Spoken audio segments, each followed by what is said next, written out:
Անվտանգության խորհրդի նիստ վարչապետի գլխավորությամբ քննարկվել է տարածաշրջանային իրավիճակը։ Եվրամիությունը Հայաստանում կտեղակայի հատուկ արագարձագանքման խումբ «Կալաս»։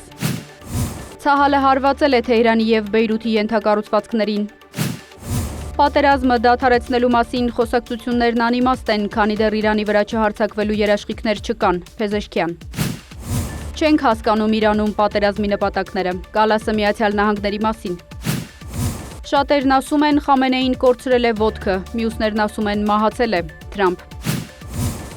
Մոջթաբա Խամենեին լավ վիճակում է և շուտով կարող է հանդես գալ ելույթով, Արաղչի։ Թշնամիների հետ համագործակցող Իրանի քաղաքացիների գույքը կբռնագրավվի, Մոհսենի Էջեի։ Ռուսաստանում կտրուկ աճել են բջջային կապի և ինտերնետի խափանումները։ Պակիստանի հարվածի հետևանքով Աֆղանստանում 400 մարդ է զոհվել։